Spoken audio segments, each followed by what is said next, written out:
Shivoham, Shivoham,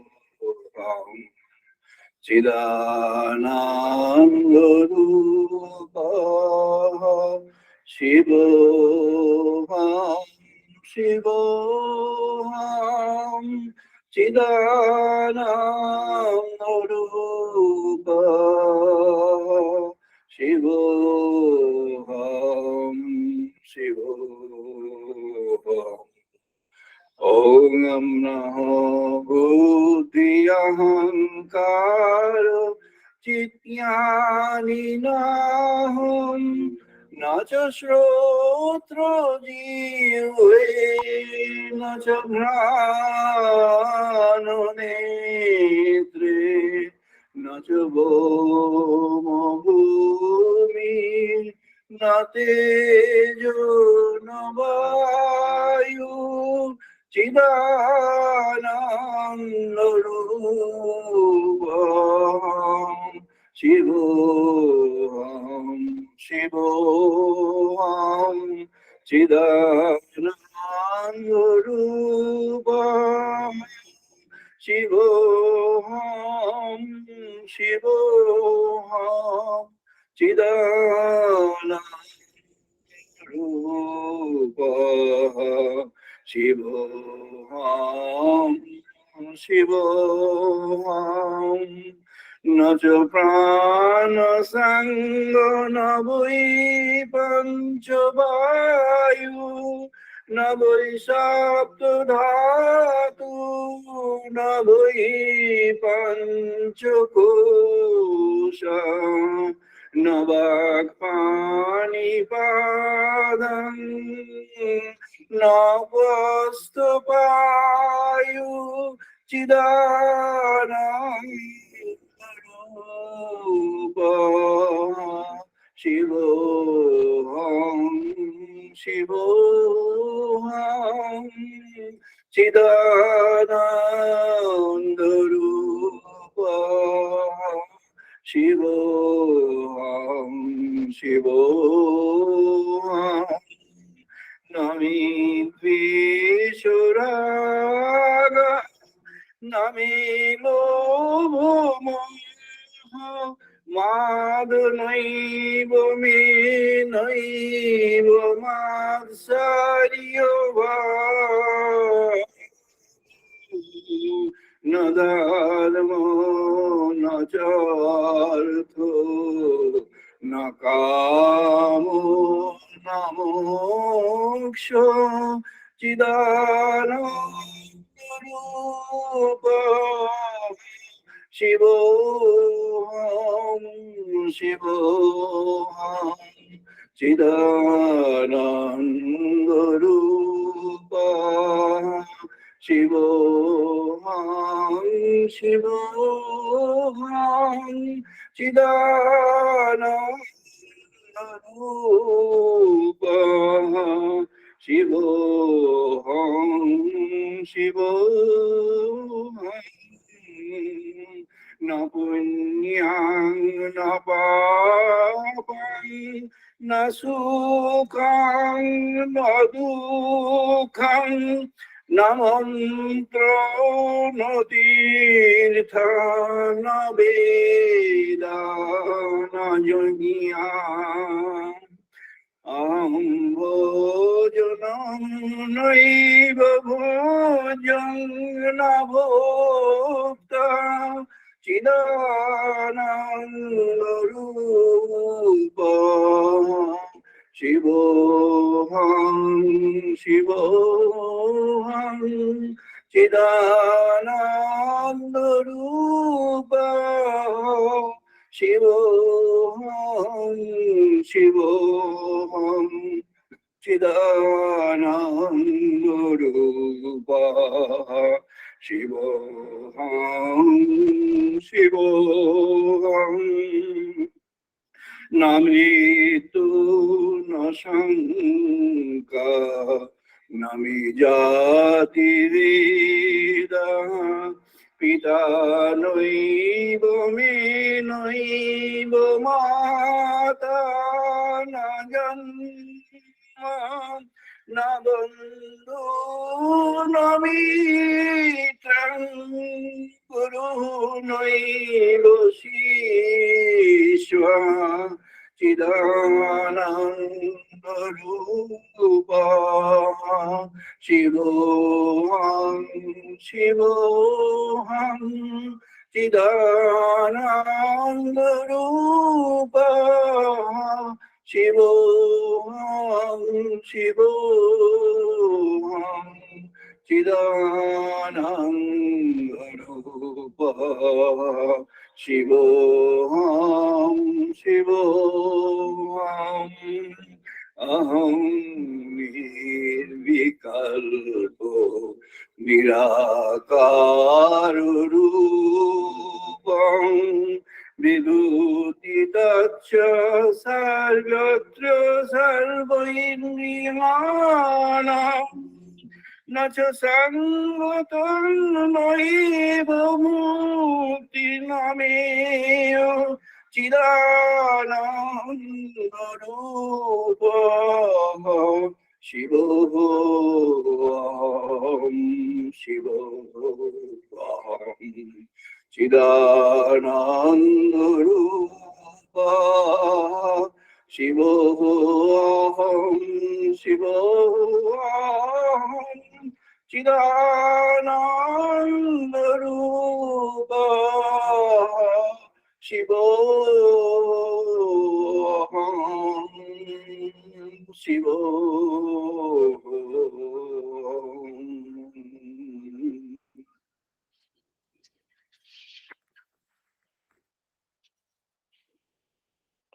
We shall now do the Vedic chanting.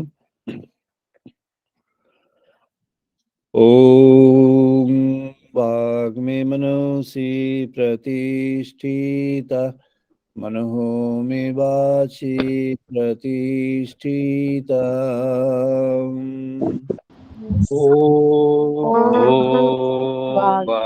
Manosi Pratishtita Manoho Me Pratishtita. Abhi Abhi Me Yedhi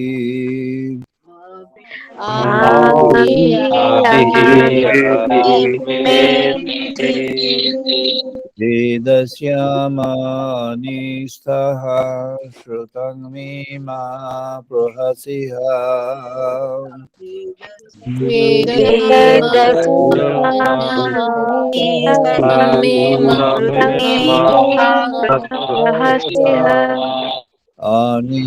Aninoditena Abradram Sangdadami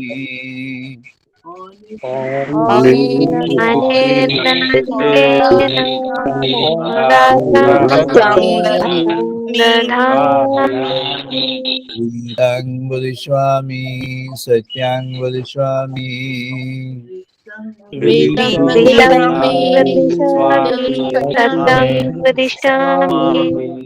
Tatmam Avadu Tadbhaktaram Avadu Tatmam Avadu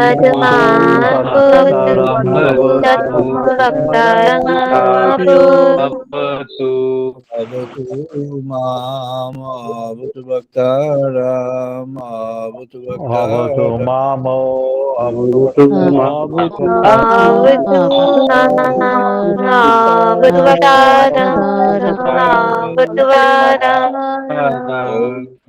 Shanti Shanti Shanti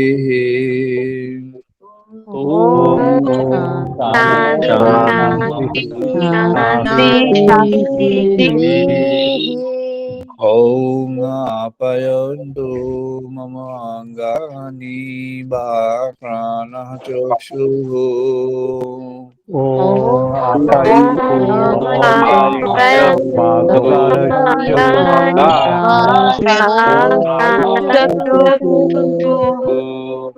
Rudramata Balam Indiyani Cha Sarvani Shrutam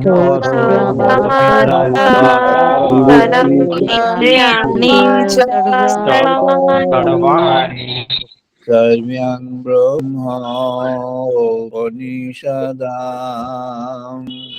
सर्वं ब्रह्मोपनिषदाम् ब्रह्मोपनिषदाम् माहं ब्रह्म निराकुर्यात् मा ब्रह्म निराकरोत् माहं ब्रह्म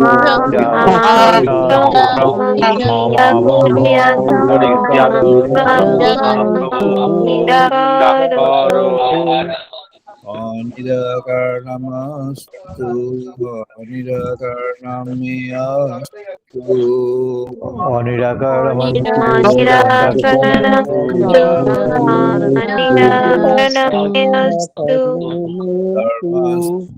ते मयि सन्तो ते मयि सन्तो धर्मन्ते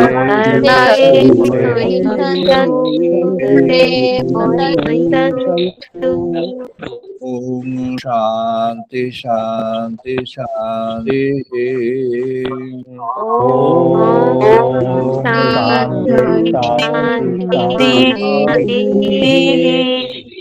ॐ पूर्णमादः पूर्णमिदं पूर्णात् पूर्णमुदच्यते ॐ पूर्णमदः पूर्णमिदं पूर्णमुदच्यते पूर्णमुदच्यते पूर्णस्य पूर्णमादाय पूर्णमेवावशिष्यते पूर्णस्य पूर्णमादाय पूर्णस्य पूर्णमादाय पूर्णमेवावशिष्यते ॐ शान्ति शान्ति शान्तिः ॐ ॐ शान्ति शान्ति शान्ति शान्तिः ॐ सहनो भवतु सहनौ भुनक्तु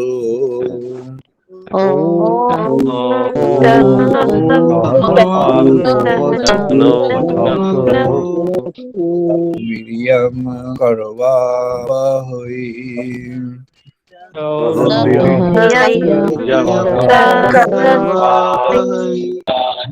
तेजस्विनावधीतमस्तु मा विद्विषावहै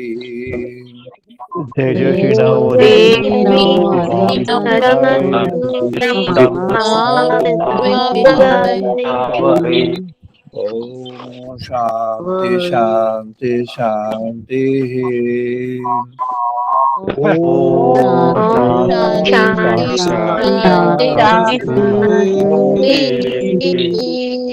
ॐ शानो मित्रः शान्वरुणा शान्नो भवति हरियो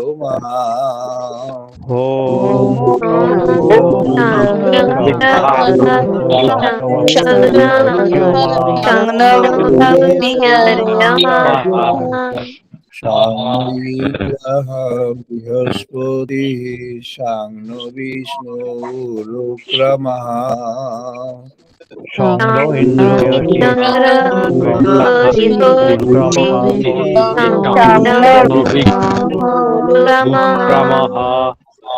नमः ब्रह्मणे नमः देवाय नमो ब्रह्मणे नमो देव प्रत्यक्षं ब्रह्मसि तामेव तमेव त्वामेव प्रत्यक्षं ब्रह्म वदिष्यामि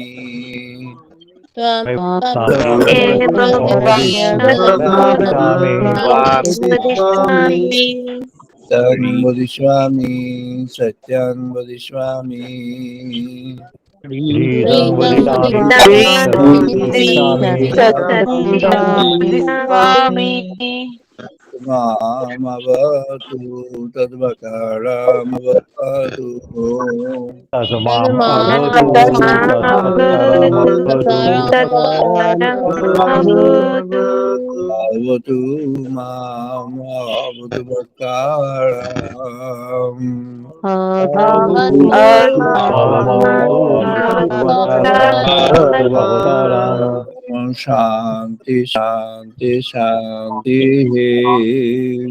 Om Om Shanti Shanti Shanti Shanti Om Bhadran Karni Bhishram Deva Om Om Bhadram Bhadrani Karneyam Deva Bhadran Pushimakshviyayotraha Bhadram Pashami Bhadrang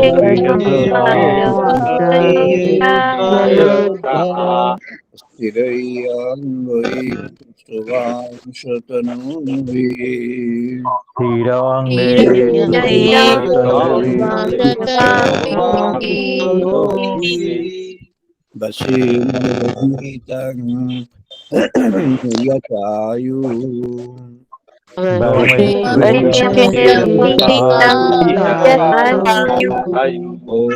Shanti Shanti Shanti Om Shanti Om Shanti Shanti Shanti Shanti we're now starting our discussion. For some obvious reason, I'm going to speak in English. I'm now located in the United States of America, near a city called New York. New York. It's at New Jersey. I'm just now located at New Jersey in a hotel called Marriott Bonvoy. It's under the name of Sheraton here. I'm calling from the 8th floor of that hotel. Today is our discussion on Purna Yoga. Purna Yoga is a discussion which is a continuation of the last day's discussion of the Samadhi, Samadhi Mandire. Last day we had a discussion of God Connect, Samadhi Mandire. Now we are entering into discussion of Purna Yoga. First of all, I have to mention the background of Purna Yoga and those who have actually thought about it before we have thought about. The first about Purna Yoga was there in the Vedas. That was in the Krishna Yajur Vedas by Sage Vaishampan. And in the Krishna Yajur Vedas, when it was a discussion between Nachiketa and Yama, the concept of Supreme Brahman came in the form of Atman. And the conclusive point that was drawn in that was this: Atman is finally located everywhere in this creation, in this universe, and Atman is what we are actually dependent upon. When Atman is there in a human self, the Atman has a name called Jivatma, and the same Atman who is there when he is there in the transcendent condition is a Paramatma. So Paramatma is another symbolic name of the Supreme Divine, the Lord the Supreme. We call him Bhagavan, the God. And the God can get revealed in any form, any kind of condition or any kind of description, and beyond all descriptions always. For example, when we think of God through our, the form of God that we worship, and a person can worship any form of God, whether the mother God or the masculine form, father God, or any other form of God. God in the neuter object like Shila, meaning the stone. God in the form of a stone, Narayan Shila is called, meaning a stone who is representing the Lord Supreme in the form of Narayana. And it could be a void, could be air, could be water, could be light, could be anything that you can dream of. And of course, there was a teaching given in the Chandagya wherein it's mentioned about the void, supreme void, and he is present in the supreme void and he represents himself as a supreme void. Now, in order to understand that, the first invocation of that was actually initiated by, says, Vasishta and Angira. But then it was described in details by, for this Krishna Yajurveda. And Vaishampan, when he had taken up the conversation between Yama and Nachiketa, the conclusive point was that the mind is the connecting cord. And the mind is the connecting cord of what? This is known to many of us who are present now in this connection today, known to many of you, those who are connected with Shotter Path or other ways also. You are introduced to the concept of Atmana Rathinam Vidhi Shariram Ratham Evatuhu Buddhi tu Sarathi Vidhi Manaha Pragraham E Vachaha. Meaning the condition that has mentioned, the connection that has been mentioned is the Atman, the Supreme, is situated in this chariot of the body. Body, human body, this form is considered as a chariot. And a chariot is, in our parlance, it is a ratha.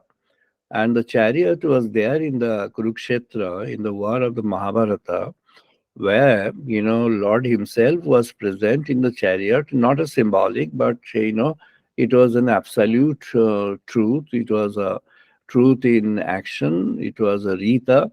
It was a satya.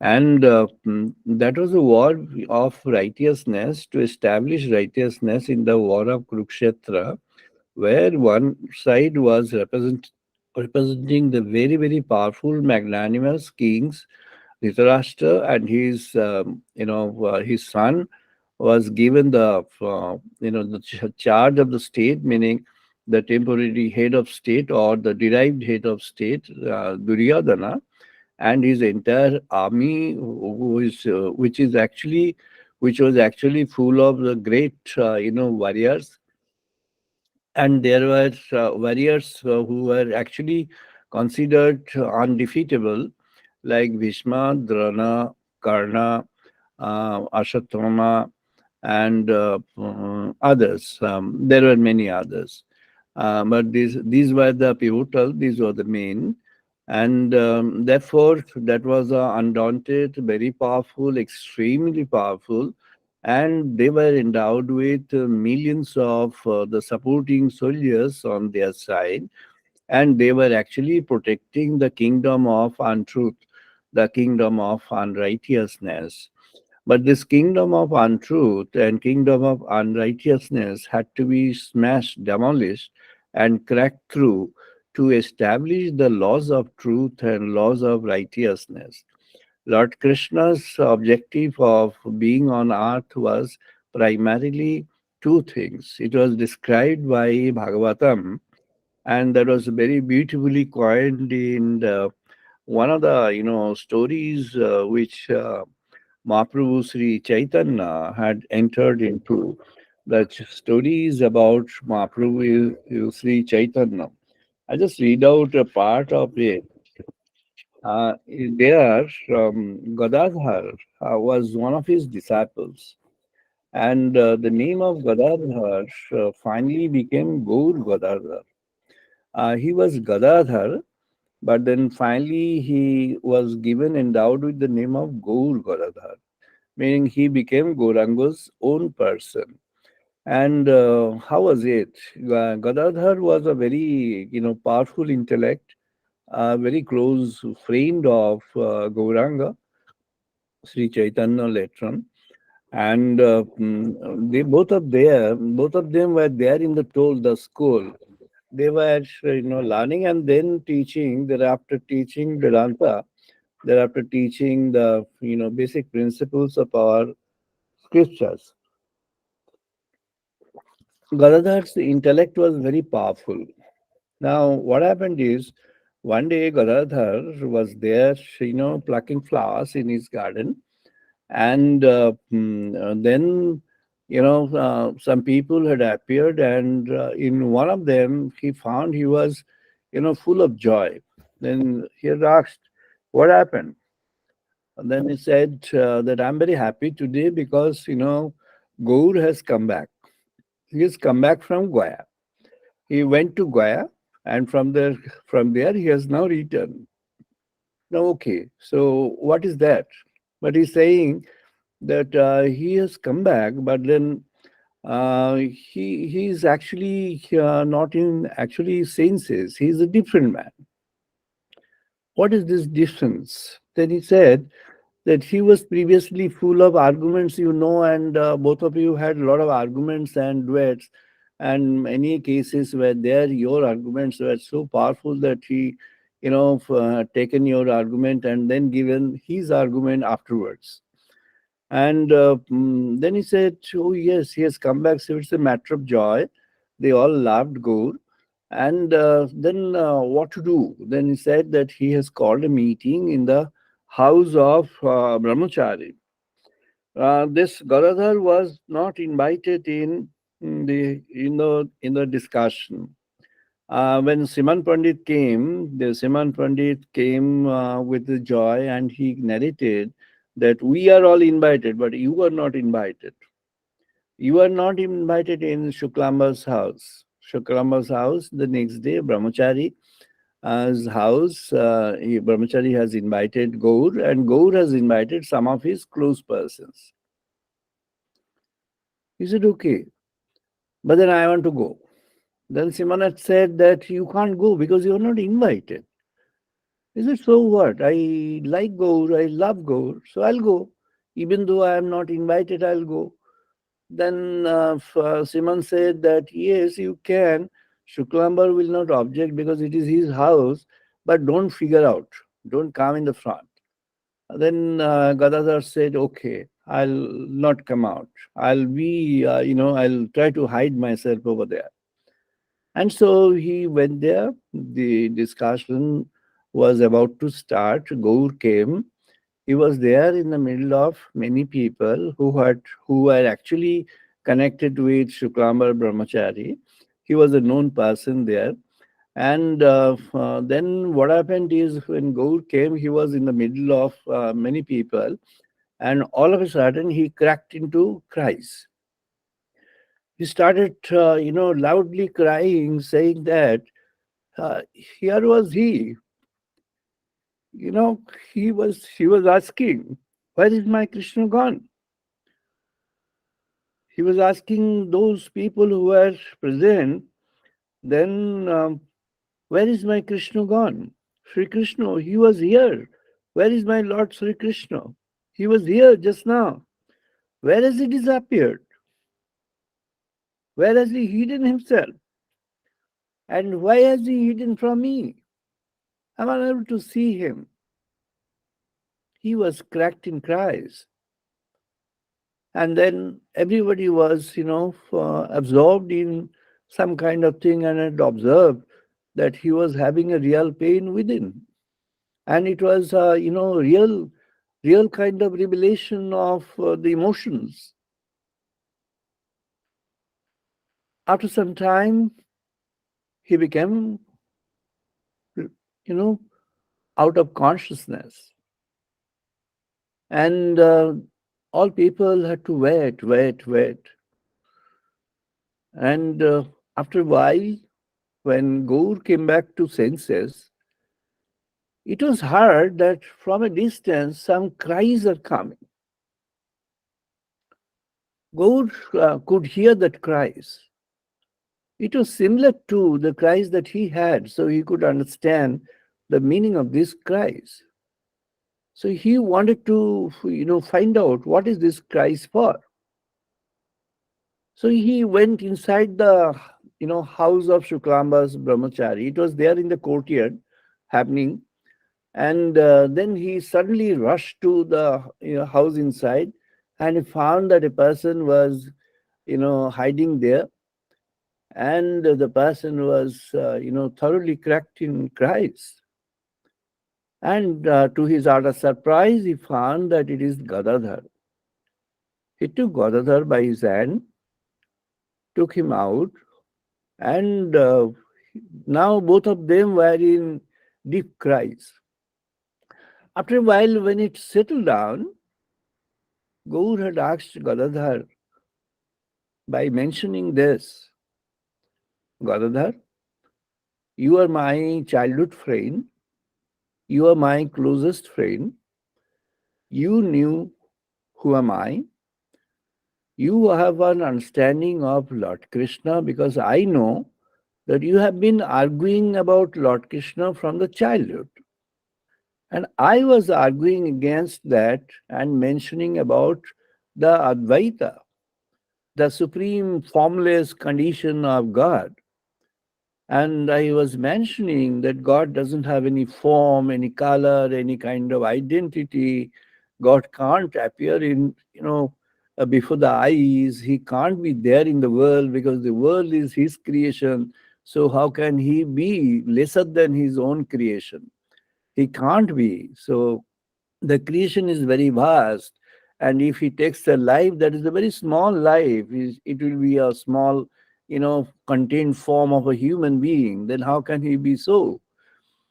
And you were constantly arguing that no, Lord Krishna is that, who is an embodiment of that entire, the Supreme, Lord the Supreme, and he embodies everything within. You were arguing. So now you have to tell me, where is my Krishna gone? Why has he abandoned me?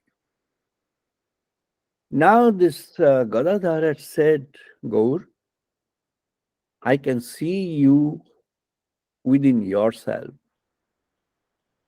He said, what's that? Your Krishna has gone in a hide.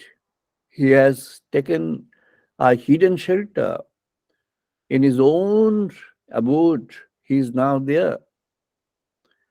And this is his own beloved abode. This is his own beloved place. And he has taken himself into hide over there. And he is now resting there. Where is he? Tell me, Gadadhar. He's there within your heart now. He was there before your eyes. Now he is there within your heart. Gauranga was amazed, and then they started chanting the name of Krishna. They started the Kirtana. The name of Krishna was figured in that Kirtana, in that Shuklamar Brahmachari's house. In that meeting, there was the first appearance of revelation of the Lord on earth and Gauranga, representing the supreme oneness of that, had revealed himself in the eyes of people. And, that was the beginning. Afterwards, he had spread the consciousness of Lord Krishna, the, the meaning of his being on earth everywhere, wherever he is gone, and through his words. When Patanjali Maharaj was talking about this yoga, he picked up in the beginning the stream of yoga as a practice, which we know in the World Yoga Day, the practice is there everywhere in the world. Now it is a global event, and on the day of 21st June or before or after, people are used to do that, and even there are routines. There are people across the globe, many parts of India, Europe, America, other parts of the world, Asian countries, European countries, African countries, and Australian region, everywhere this yoga is getting popularized. But what is that? These are externalities which would actually serve your body and mind from the point of view of the world. But that is important. Patanjali had said that that is important. Yoga, what he began his Yoga Shastra with the words that Ataha Yoga Anushasanam, meaning, come on, let's have some kind of practice of yogas for our betterment and for the betterment of the world. And it mentioned Yagaha Chitta Vritti Nirodha. The objective of yoga, he has mentioned that the objective is to have a containment of the functionalities of uh, our mind and memory. And when we have a containment of that, when we have a control over that, then we can do some more things than our empirical objectives in life. But then in the same breath, Patanjali has said, that is where is the, the most important dimension that Patanjali had mentioned is Tadadrastu Sarupe Avasthanam. Tadadrastu Swarupe Avasthanam. Now you see him in what kind of form? The Swarup, his own form. When Gauranga was there in the house of this Shuklambar, and in the house of Shuklambar, in the midst of his own, known people who later on turned into his personal devotees and his companions in his spiritual journey, and all of them were there, and in the midst of all these people, the transformation of this personality, this, God on earth, was actually visualized by everyone. And in that, when, this point was mentioned, Gopinath point was mentioned, then Gopinath, what, it mentioned that he's there. He's not gone out. He's not, fled from you. He's not gone anywhere else. Yes, he's there. He's there within your heart. And he's there in the right place of his own, choice and love. That's the place of his own choice and love, where the Supreme Personality, Lord Krishna, has taken a shelter in. Where is this place? This place is your heart. Now let's come to the point what was being mentioned by Yama to Nachiketa. He was mentioning that this body is considered this body as a chariot. And what is that you are going to concentrate upon? Your mind is going to see what? Your mind is going to visualize what? Your mind is going to be in touch with what? Your mind is going to be in touch with your intrinsics. And there you will find when you are crying, that intrinsics you will find is taken shelter within yourself. Now there was another incident was Gopinath. Now Mahaprabhu Chaitanya had planned to make a visit to, Vrindavana. And then they were there now in Nilachal, Puri.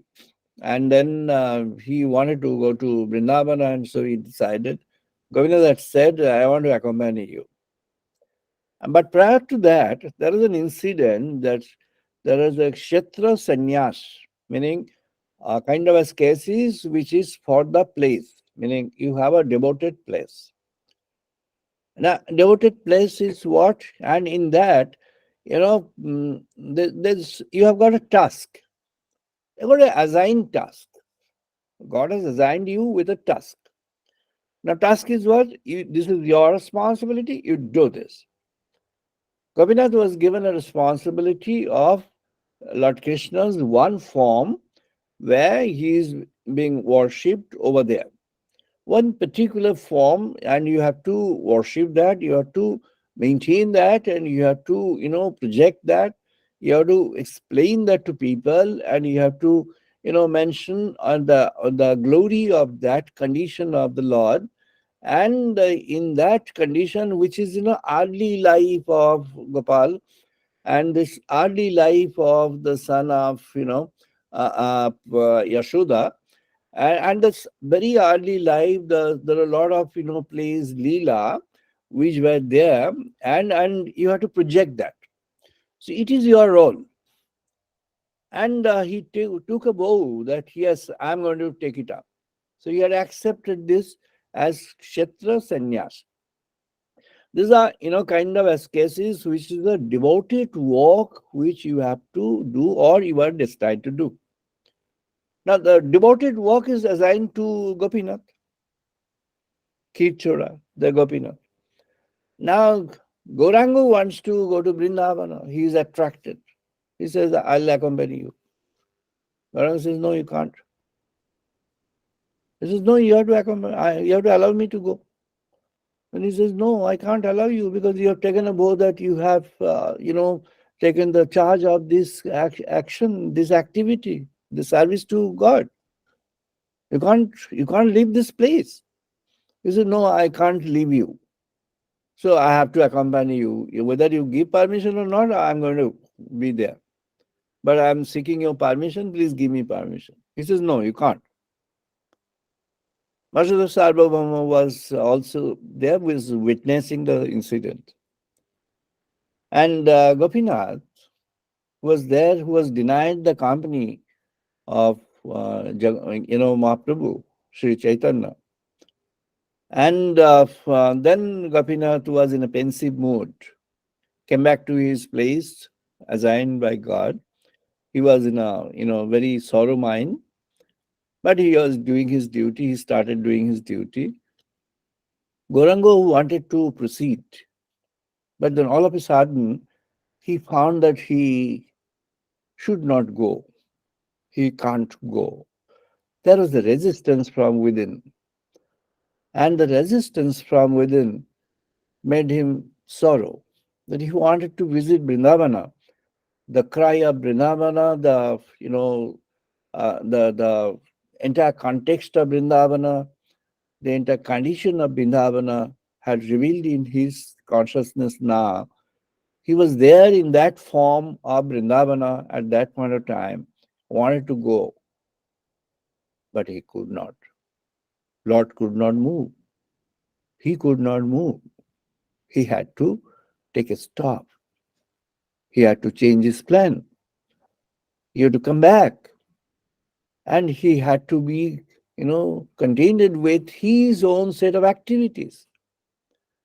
He could not move to Vrindavana. Then he was asked, Vasudev Sarvabhauma had asked him, Lord, what has happened? What has gone wrong with? He said, he's the Gopinath. He's not in a happy mood. He's having pains in mind. He's in a pensive mood. So I can't move. Because his love for me, his love for God has actually contained me. I'm now, covered with that love for God by a person, and I can't overcome the barriers of that. I'm contained within. I'm now, covered. I'm now, having a boundary which I can't cross. I can't move further. Lord is now constrained by the emotions, by the love, by the devoted love, by the total consecrated love of Gopinath. He had an extreme love for Gauranga. He had an unquestioned total devotion for Gauranga. He had a total surrendered mind, which was surrendered to Gauranga. And he was thoroughly, totally devoted to that. And it was so much, it was so powerful, it was so strong that Gauranga, the Lord himself, even could not move forward. This is what has been mentioned by Lord Krishna to Arjuna also in the Bhagavad Gita, wherein he was said that the devotion, when the devotion is full of faith and love, devotion can't store in yourself without the complete faith, without the unquestioned, uncontroversial, unquestioned, non-discussed faith, and an unquestioned degree of enormous, infinite love for. So then only devotion, arises. Gopinath had that devotion stored in mind. And Gopinath, you know, was not, he was eager to accompany, couldn't. But now he's back to his doctrine place, where Lord Himself has advised him to do, perform the work of God, perform the service to God. Now he is doing the service to God, God in his Balya Lila, meaning his early phase of life, what kind of play, what kind of, leaving the stories of his life with his mother, Yashoda, and all people who were there in that area. And Yashoda, when she used to have an interaction with Gopal at that time, a lot of incidents she realized, she saw, she understood many incidents, but then after all, at the end of it, she thought that it is my Gopal who doesn't know anything, who can't do anything, who is actually thoroughly dependent upon me because I am the mother. And she used to own up that entire child. She used to own up that child in the childhood, in the early youth of his, and then that ownership of the mother made a beautiful relation between Gopal and his mother Yashoda. And that was the objective, to project, to propagate. Lord Krishna had, Gauranga had narrated later on. It is there in, this Chaitanya Bhagavat. In the Chaitanya Bhagavat is mentioned that, Chaitanya was a storehouse of the love. He was an embodiment of love. He was an embodiment of devotion, and this love of devotion, which was, was of an extreme variety, a supreme variety. And this love and devotion, this is something which is an endowed thing. This is, he has this endowment. He is there, endowed with that. He is a symbolic of that. He is full of that, and he's got a purpose of having descended on earth. And the purpose is to pray, is to spread the message of love and message of devotion across. Now, what happened is, this message actually was actually attempted by the yogis. Patanjali Maharaj wanted to create a synthesis between, wanted to create a synthesis, meaning this is, in our Vedic economy, it mentioned about the Samanayam. Now, Samanayam is creating a synthesis. Synthesis between what? Synthesis between what? Synthesis of what you have now and what you aspire to become, what you are now and what you want to become. So synthesis is actually the synthesis between your being now and your would be, at a later point of time. Now, when it's talk about your being now, then what happened is it is your material identity and at the same time your intrinsic identity. Now, what is that intrinsic identity? Lord Krishna has mentioned Arjuna about that intrinsic identity, and then when they were there in the field of Mahabharata, in the field of Kurukshetra, in the context of Mahabharata, Lord is seated on the chariot, and Lord is driving the chariot, and Arjuna, the warrior, he is there, standing on the chariot with his all arms and everything, equipped with all things, all power, all strength, and he has to fight. He has to involve himself into a war, and his objective is to defeat the forces of unrighteousness, the forces of evil, and establish the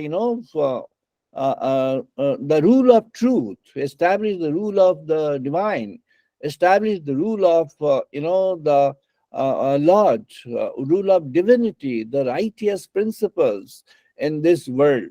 The world should be governed, should be driven, should be coordinated through and by the principles which are drawn and derived and loved by and upheld by the supreme divine, supreme form of divine. So this was the purpose. Now, but then what is the combination? The combination is that there is a chariot, and in the chariot, Lord is there. Lord is the driving force. Now, until now, Lord was the driving force with a dictate from the person who is the owner of the chariot. Arjuna was the owner of the chariot, and Lord was the driving force of the chariot, but Lord was taking the guidance from Arjuna. So what happened is, in the beginning of the war, Arjuna had said that, Sakha, you place my, meaning friend, you place the chariot between the two, two groups of armies, and I need to see whom I am going to have the war with. Who are those on the other side of the war? I want to see that. And this was the kind of suggestion, advice, doctrine, direction given to the chariot, the person who is actually having the custody of the driving force of the chariot, called a driver.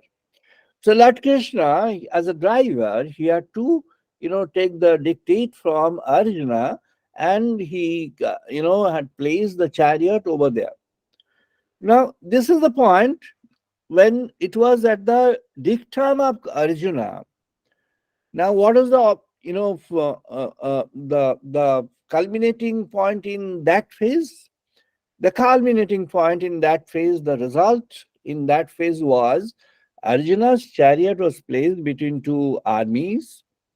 Arjuna could have a personal witness of at a place of the other side, and he saw on the other side his very dear grandfather, the Bhishma, who he was in thorough love with. He had a total, respect for. And on the other side, Bhishma also, as a, as a grandfather, had nurtured this Arjuna from the childhood and was in thorough love for Arjuna. Both were in love to each other. Both were very close to each other. Within the mind, both were so close to each other. This was their worldly relation, the relation based on the relationship, how it's established in the world. Now Arjuna had observed that if I have to do the war and win the war, I have to kill that man. But I can't. How do I? He's my grandfather, he's my dear one, he's my so close one. How do I? Then again, Arjuna's, vision was casted on his master, his, the master Dronacharya, Acharya. Acharya Drona was a person from whom he took the training of the entire, whatever he's learned mostly is drawn from Acharya Drona. And Acharya Drona was so much in love for Arjuna that he was sometimes at times blamed by other trainees in his camp that you have one-sidedness with Arjuna, and you are so much in love for Arjuna that you give him so much additional that your everything, entire knowledge you have transferred to Arjuna, but you are not giving to many of us. So Dronacharya or Acharya Drona had the argument saying that Arjuna is the only person I found in my career who deserves to have the entire knowledge of my own and plus and many things more from many other sources. And this is what had happened. Arjuna took, got the entire knowledge of Dronacharya, but then again it did not stop over there. Arjuna had the chance, God had created the chance to, take the complete blessings and the power of Lord Shiva, and the weapons to do the war from Lord Shiva, the power from the gods in the world of gods, from all devtas, from the world of gods, and he was now kind of combination. Arjuna's combination is almost kind of, there are comparison. One of the Western scholar, he had compared this Arjuna's having received the power from different sources, you know, uh,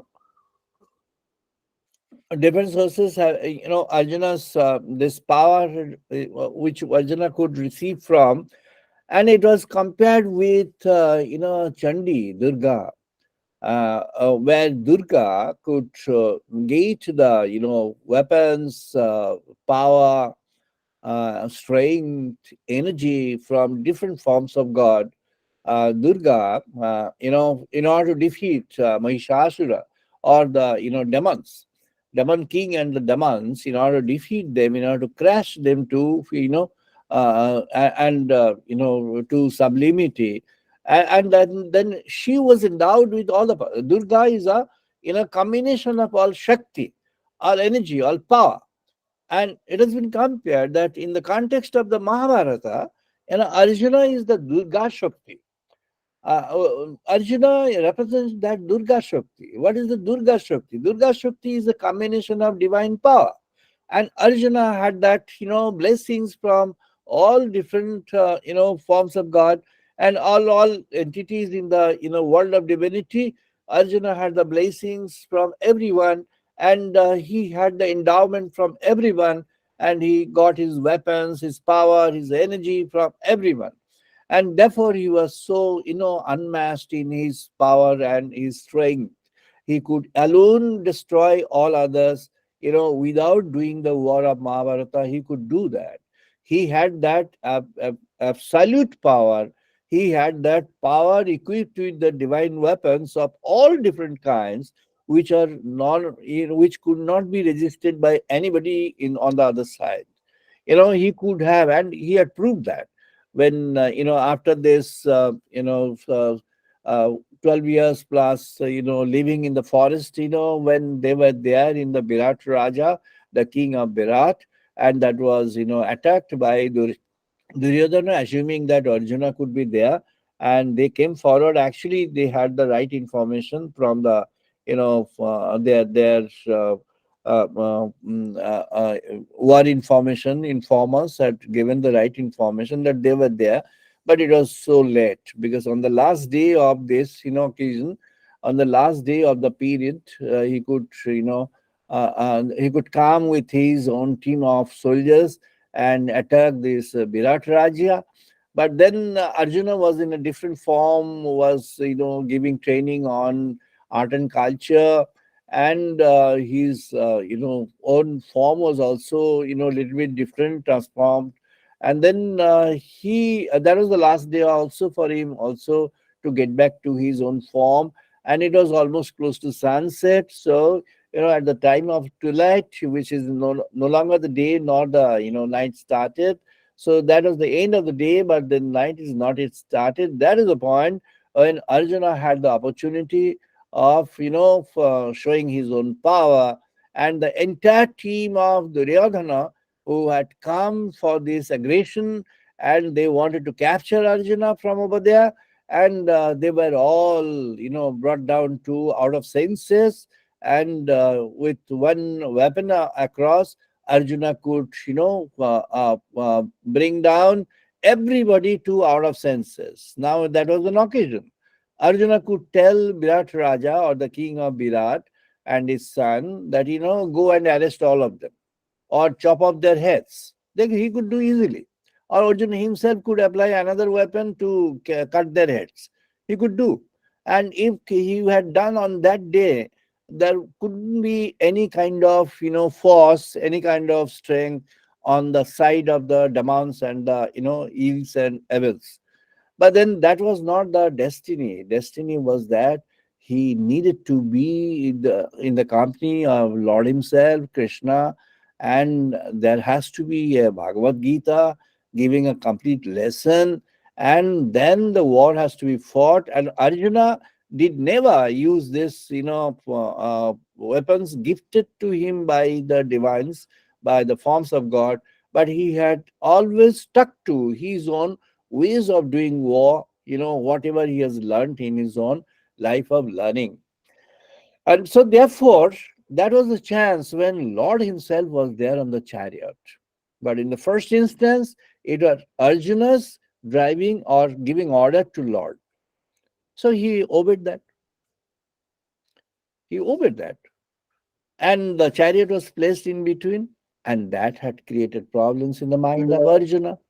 And the mind of Arjuna, what was the problem? The problem was actually Arjuna, found that actually he was deluged.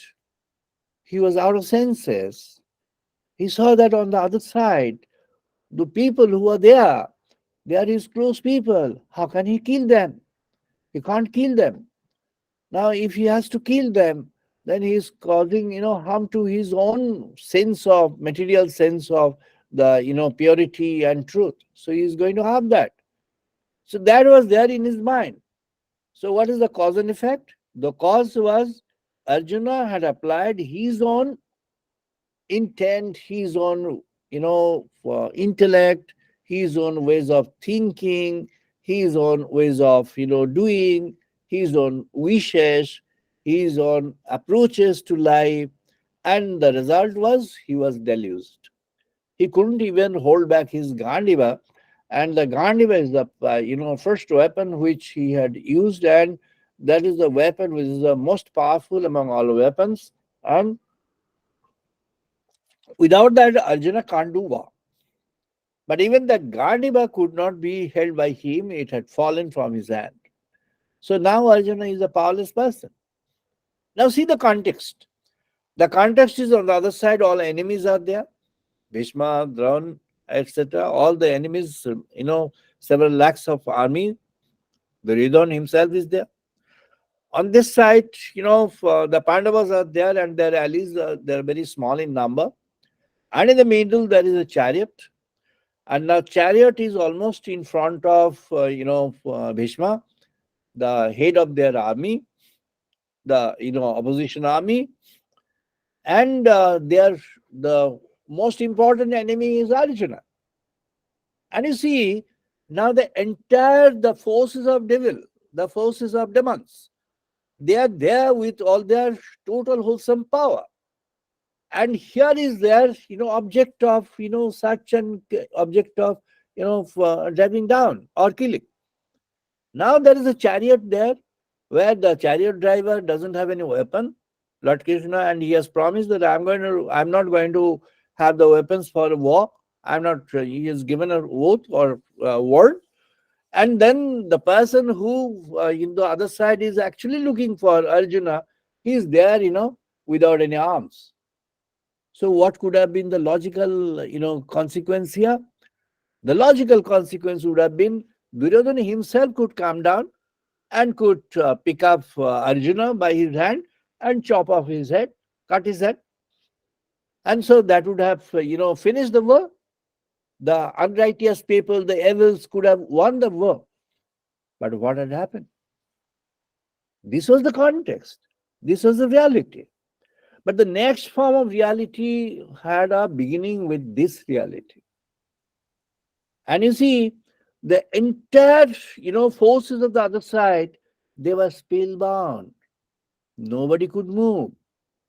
Nobody could understand what is happening over there. They saw only a chariot, right? Over there, Arjuna doesn't have any weapon in hand, and Krishna is telling something to Arjuna. That was the only view that they had, nothing else. And Lord Krishna started telling the spirit of Bhagavad Gita to Arjuna in this context. When Arjuna was thoroughly in danger, Arjuna could have been picked up by anybody on the other side in senses and could have created harm to him to the extent of killing him. There was no, support for Arjuna that time because, the chariot driver, Lord Krishna, is promised that he's not going to do any war. And Arjuna is left to the mercy of everybody, but nobody could understand that this is what has happened. So this is the design of the Lord. Now, when Nachiketa gets a knowledge from Yama that this body is a chariot, and this chariot is usually normally driven by the owner of the body. Who is the owner of the body? You do consider that you are the owner of the body. Your body is, yes, is my body. There is now a slogan in the modern world is, I want to, I wish that I am left to myself. I wish that I am given the chance to have my decision on myself. That's very fine. That talks about individual right. That talks about individual human right. There are a lot of laws. Each country now in the world, almost more than 130 countries have passed their, human rights law, their own human rights law. Now that's good. But then this idea, this, concept of human right denies the other idea, the other intrinsic truth within. And what is that other intrinsic truth? The other intrinsic truth says that you are having two identities. One is your empirical identity, your form, your structure, that the way you are looked at, the way you reveal yourself to the world and to others. And there is another identity of yours. And that another identity is your intrinsic identity. When Gopinath had said, Mahaprabhu Chaitanya had asked him, Gopinath, you are always, you always used to talk about Krishna.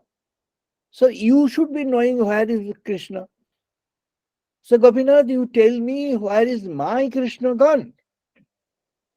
Gopinath says, your Krishna has taken a, hidden shelter.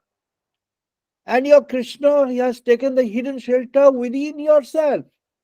And that is the most beloved place of his. And he has taken shelter within the cave of your heart. And if you look within, you'll find your Krishna is there. And you will be in touch with that. And you know very well you are that also. So your Krishna is inside you. Now we find that Krishna which is inside yourself is now revealed through you. We see you and we see Lord Krishna. We feel, we understand, we realize that you are that Lord Krishna. You have possessed Lord Krishna within and you have become Lord Krishna without as well. Now, when it's in the context of Kurukshetra, Arjuna and Krishna are separate entities. Now, it's said, Kathopanishad, it's said by, Nachiketa, by Yama to Nachiketa, that, you can transform the life. What is the transformation? Now, this life is driven by your doctrine. You are maintaining this life, which is driven by your doctrine. How is your doctrine fixed?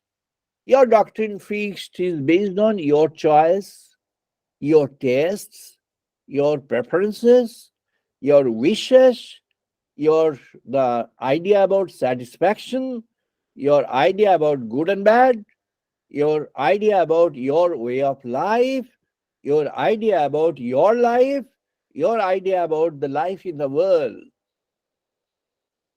But he says, when you transform this, when you transform this totally and find the Lord within, and find the Lord is there within, and understand, you realize the Lord is there within.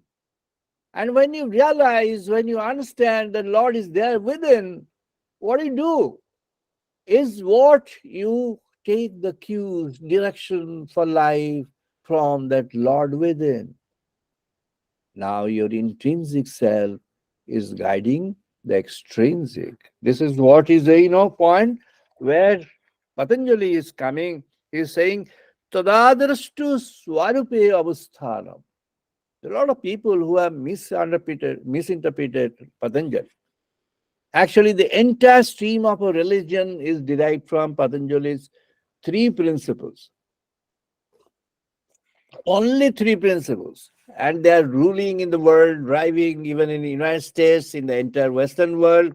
There are a lot of places where they have their own place, and they are doing campaign saying that these are all done by them. With all respect to them, I would like to say that this is originated with Patanjali, and that is also derived from our Atharva Vedas, and this is Sumantra, and says Atharvan, they are the originals, and their disciple Patanjali, he has actually got this endowment from Lord himself in the form of Saraswati.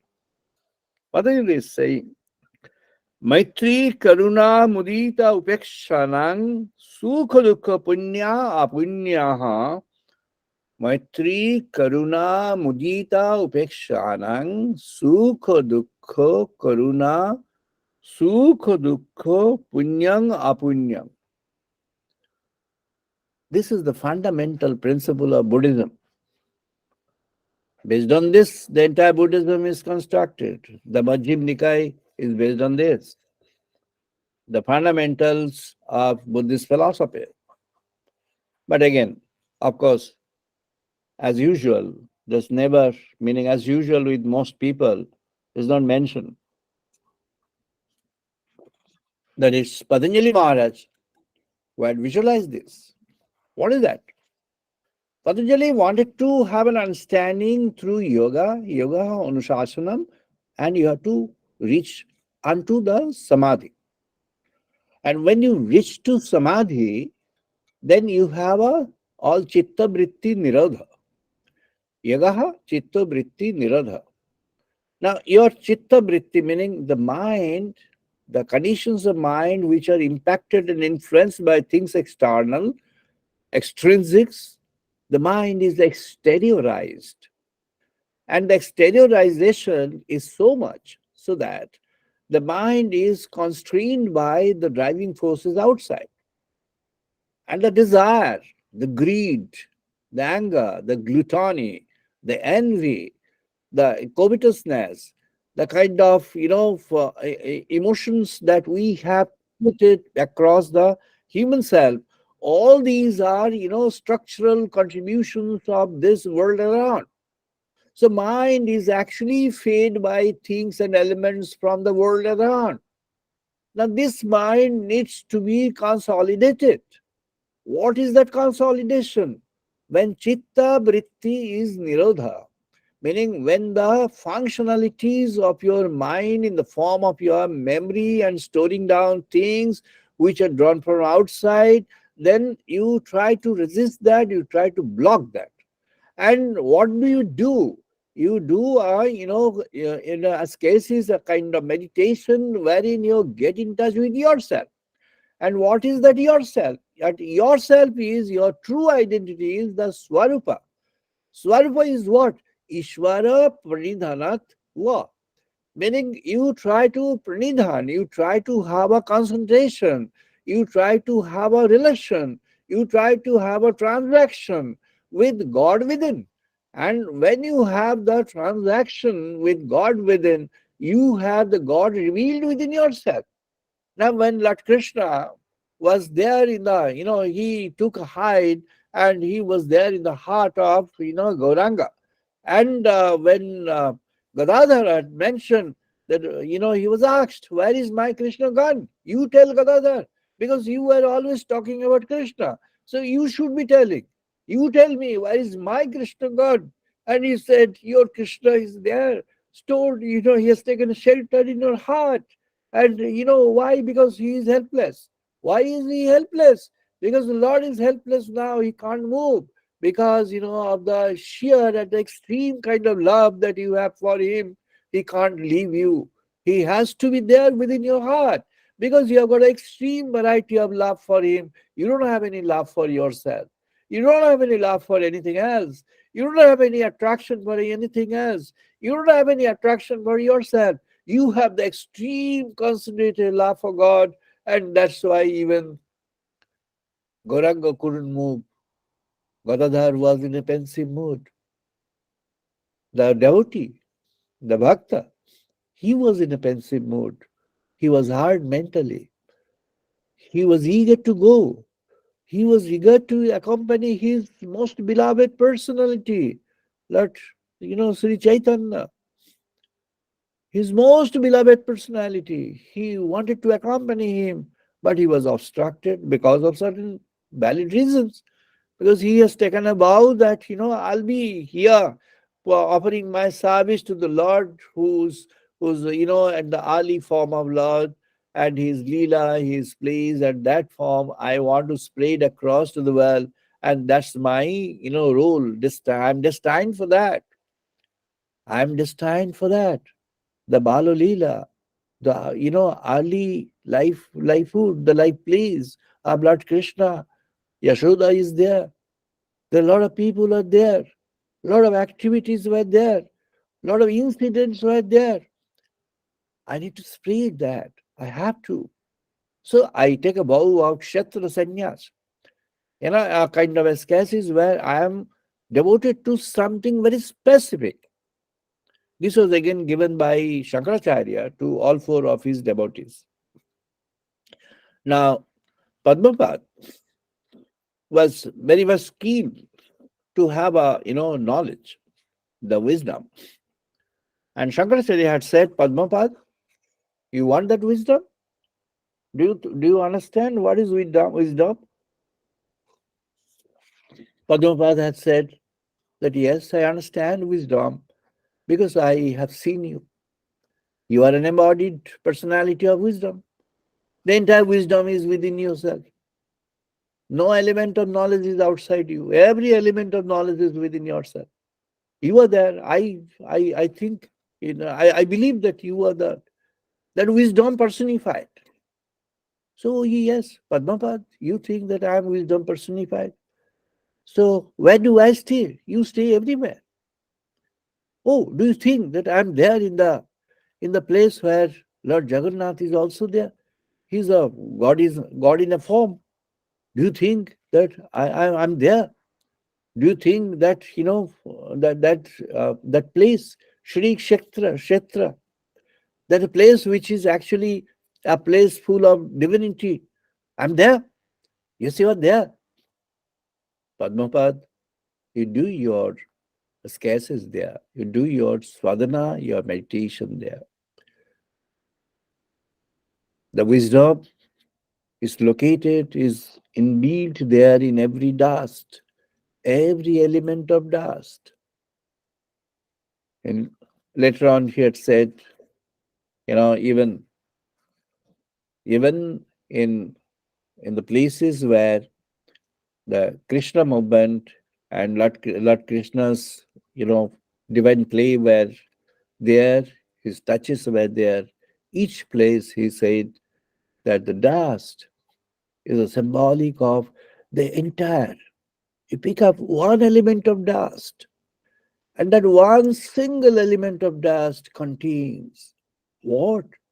This is Padmapad. The entire range of wisdom is there in the single element of dust. You pick up, you meditate upon, and you see that the entire wholeness you will find. The entire wholeness you will find. I just read out one part from Radha Penrose, wherein he is actually in the Road to Reality, is mentioning the wholeness. And the great, physicist, Roger Penrose. Throughout the history of physical science, I'm quoting Roger Penrose.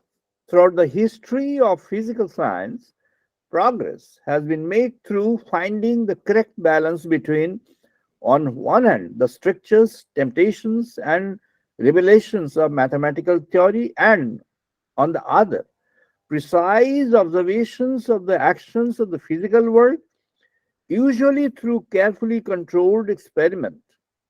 Mathematical coherence is far from a sufficient criterion for telling us whether we are likely to be on the right track. We find that aesthetic mathematical values begin to take on a much larger goal than they did before. Researchers often point to the success of Paul Dirac, Schrödinger, of Einstein, of Feynman, and of many others in their being guided to some considerable extent by the aesthetic attractions of the particular theoretical ideas that they put forward. This is quoted from Roger Penrose, The Road to Reality, a complete guide to the laws of the universe. It is, 2007 publication of his. and is a very, very important publication of Road to Reality. Is a close to 1,000 pages work of Roger Penrose. Is one of the most important publication apart from Shadows of Mind of Roger Penrose, and is one of the most, profusely quoted, quoted by millions of people across the globe, scientists and everybody across the globe, wherein he has actually submitted to the, aesthetic, wherein he has narrated later on that what is his meaning of aesthetic is not the beauty which is externally visible. It's that the, intrinsic principles of the beauty, intrinsic principles of the expositions which we find in the world. In the world, we find something structural. In the world, we find something which is visible, audible, which is touchable, which can be seen. But then, what is the intrinsic aesthetic, beauty of that? Intrinsic beauty are the intrinsic elements which are contained within. And those intrinsic elements, when you get unfolded, then you, Padmavad, you understand what is this wisdom. Shankaracharya says, you sit here, you meditate here. And that was the meditation. And what was then done? It was done the tat pratishedartha ekatyang abhyasa. Patanjali has said that tat patishedartang ekatyang abhyasa. What patishedartang? Meaning what to resist? You have to resist the externalities. You have to resist that extrinsic exteriorization, externally oriented mind and self, externally oriented attention and our awareness, externally oriented human consciousness. You have to resist that. Pratishedhartham. Pratishedha atyam. Pratishedha atyam meaning you have to resist that, and then what? Do what in that place? You do that ekatyam, oneness, supreme oneness. Supreme oneness is what? That supreme oneness, Shankaracharya suggests, Padmapad, you walk on that. He is that Pragyan. He is that wisdom. Lord himself is that wisdom. Pragyanang Brahma. Pragyanang Brahma, he is that, Lord is that supreme wisdom. And that wisdom, when you get inside, you'll find it covers everything. That wisdom has taken form, that wisdom has expanded into form, that wisdom has expanded in activities in the form, and that wisdom has been depicted in the world in different phases of the form, in different structures of the form. And that's how the world has been composed of. But when you unleash, when you unleash that, intrinsics of the wisdom, you find that its core is full of that divine who had actually taken hide in the core of the heart of Gauranga.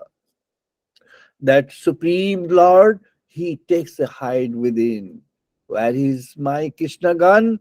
Then Gopinath says, your Krishna has taken a shelter within your heart. Patanjali wants to uncover that. He says that you meditate upon. You meditate upon, you go inside, you drive down inside, you find that it's your punyatya, the fullness. You get in touch with the Lord, and He is full in Himself. You understand that He is so full that He's full in every respect. He's always whole. He's always the complete. That's what actually Roger Penrose wanted to attempt. That Roger Penrose wanted to have an understanding of what is that wholeness. What is that full? Where nothing is fragmented, no fragmentation, no discrimination, no way, nothing, no fragment, no spark out. It is the entire thing. What is that? He says it is the intrinsics. It is the intrinsic realization of the supreme within. He says it is the aesthetics of that. In his own language and parlance, it mentioned is the aesthetics which is, beyond these externalities. It is beyond externalities.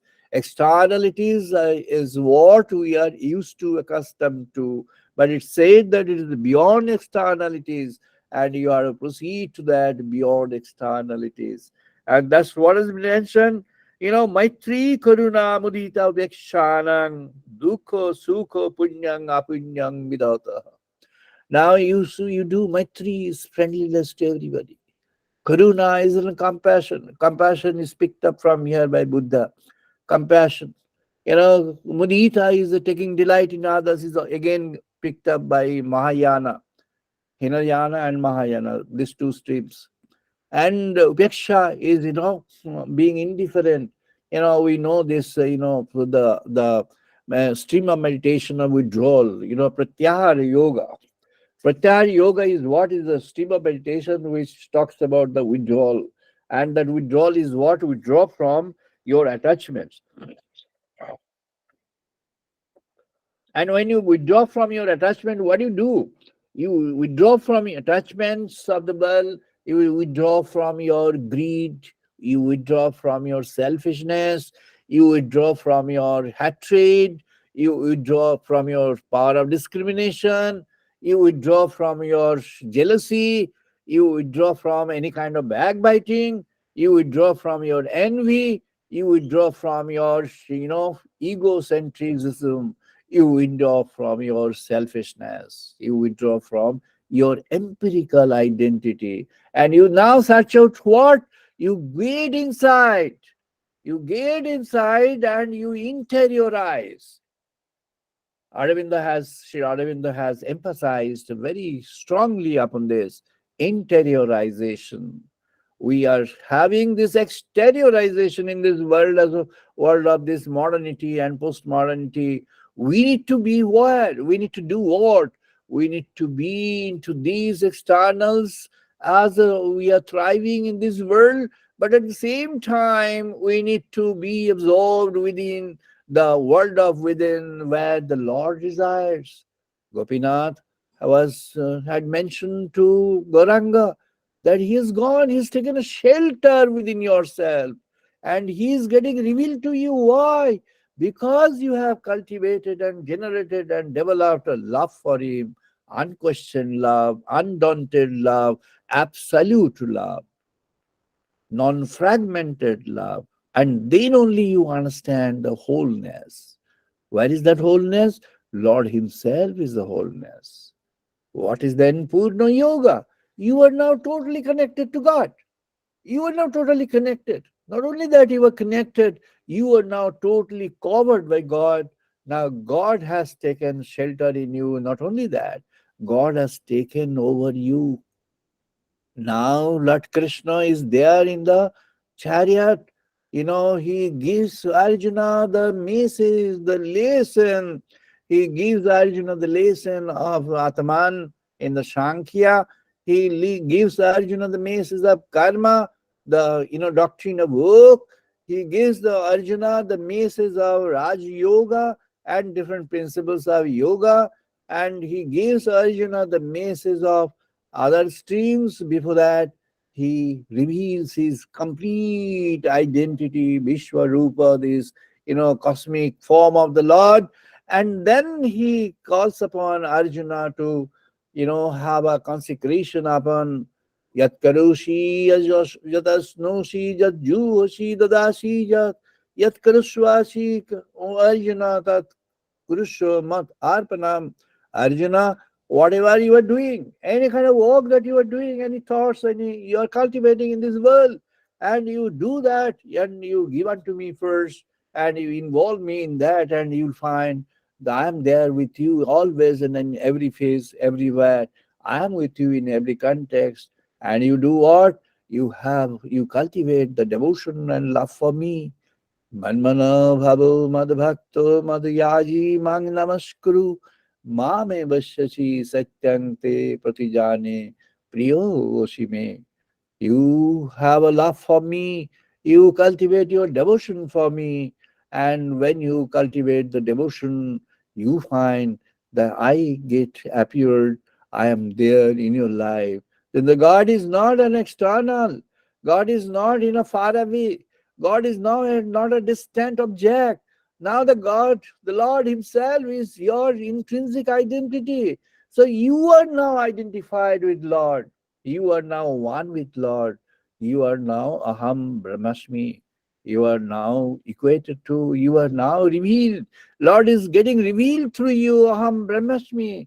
You are now revealed. What is that revealing? Lord himself is getting revealed through you. Then Lord Krishna drives the chariot forward he now applies his judgment. When once the Arjuna has cultivated devotion, once Arjuna has cultivated surrender, once Arjuna has done that, has learned that, has experienced that, has understood, has realized that, Lord Krishna drives the chariot, applying his own mind for that. Wherever it's required to be taken to, he is taking him to there. And that's what is the winning thing in life. That's what is the winning principle in the world. That's what is the principle of goodness in the world. And that's where is the principle of future world, where human being will get transformed to divine humanity. And the divine humanity is full of the realization of God within, understanding that Lord resides within. That's Purna Yoga. That's being totally, fully with God. That's, remaining with God. O the Lord, my sublime prayer to you, whoever is aspiring for that, be merciful, be graceful to that person, O the Lord.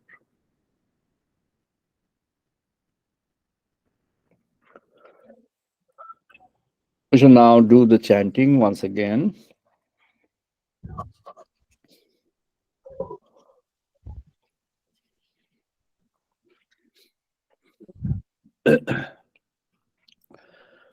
ॐ वाग्मे मनसि प्रतिष्ठिता मनः मे वाचि प्रतिष्ठिता ॐ वाग्मनसि प्रतिष्ठिता मनवाचि प्रतिष्ठितं मनः वाचि प्रतिष्ठिता आबिहि मेधि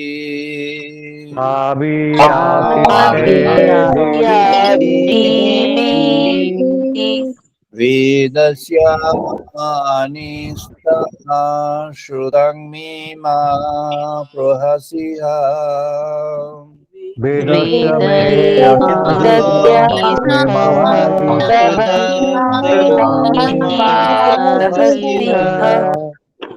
अनेनोदितेन अहोरात्रां संददामि अनेन उदितेन अहोरात्रं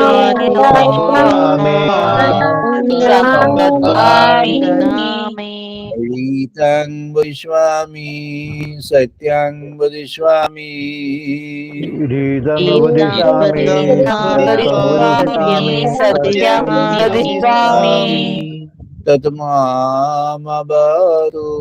तद्भक्तानामवतु तस्माभवतु तद्भक्तानामवतु अवतु माम् अवतु भक्तानामवतु भक्तानाम् अवतु माम् अवतु माम् अवतु भक्तानाम् ॐ शान्ति शान्ति शान्तिः ॐ शान्ति शान्ति शान्ति ॐ आप्यायन्तु मम अङ्गानि बाप्यानः चक्षुः ॐ आप्यायन्तु वाक्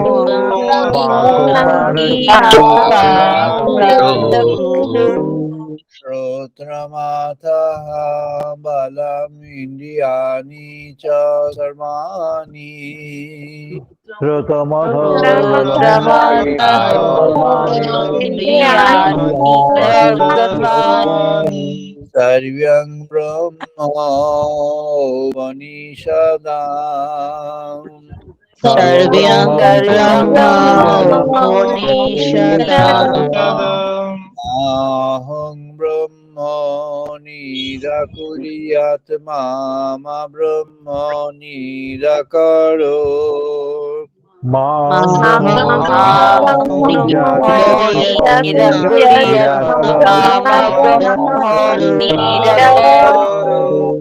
Nirakarnamasu Nirakarnam me astu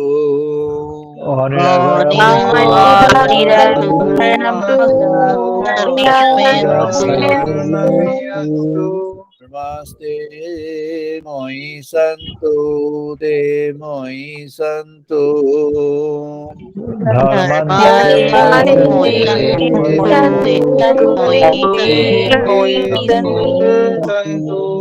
Shanti Shanti Shanti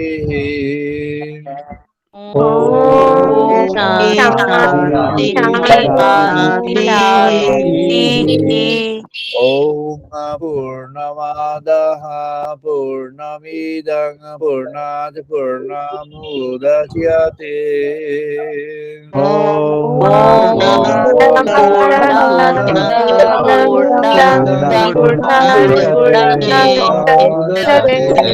Purnasya Purnamadaya Purnameva Avashishvate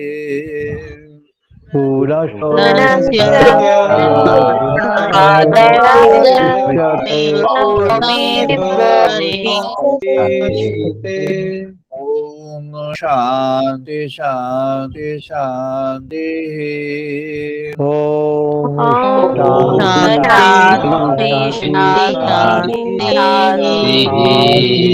Om Sahano Avatu Sahano Bhunaktu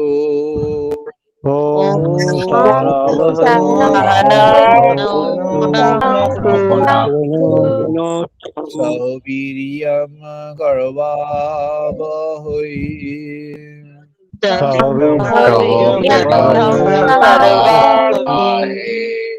Tejasvi no adhitamasu ma virvishabhoy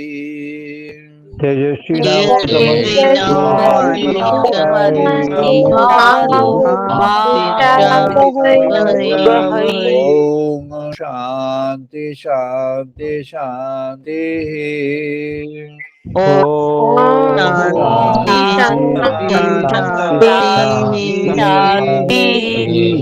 Om Shangno Mitraha Shangvarunaha Shangno Bhavati Aryo Maha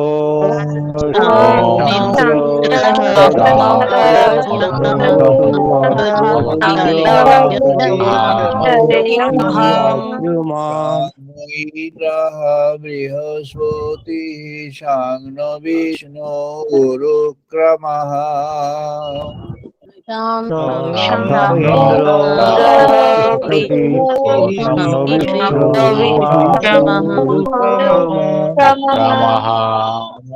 Brahmane Namahate Vayu Namo Brahmane Namo Swami Vavratakshang Brahmasi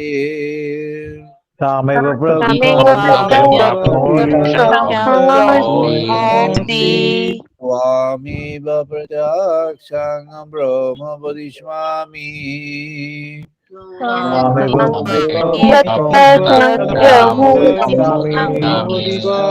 Nitang Vadishvami Satyang Vadishvami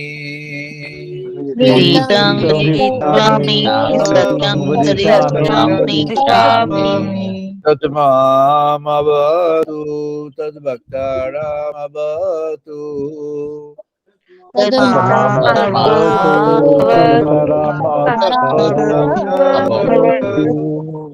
Avatu Mam Avatu Bhaktaram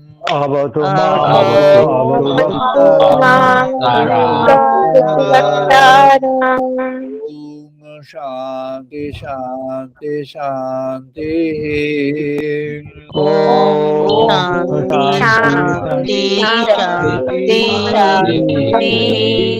Om Namharang Karne Bhishnam Deva Om Bhadram Karणे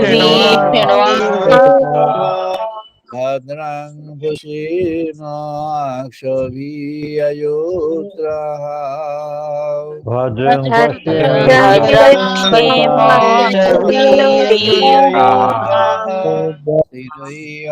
Sthirayangai Tustuvang Shatanubhir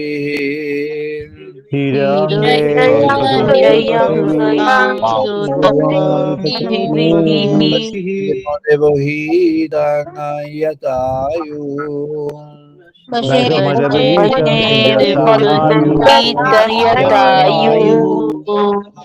Shanti Shanti Shanti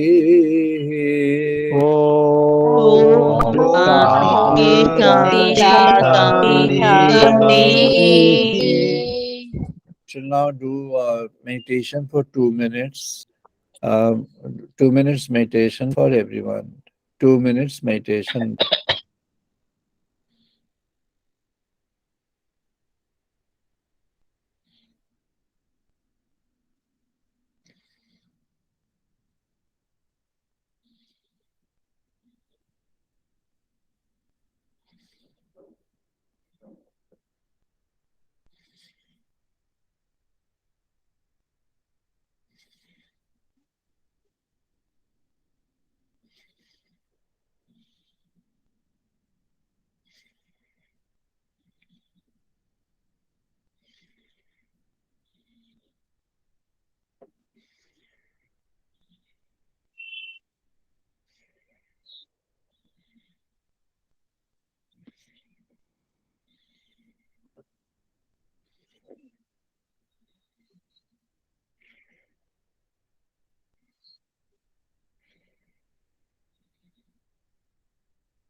Jai Ma, Jai Ma, Jai Ma. We are now closing for the day. We shall have the session once again next Sunday at 5:30 Indian Standard Time. আমরা এখন বন্ধ করছি, সবাই ভালো থাকুন। Wish you all the best. সবাই ভালো থাকুন। এখন আমরা বন্ধ করছি, আবার আগামী রবিবার 5:30টায় আমরা মিলিত হব। Wish you all the best, all the best, all the best.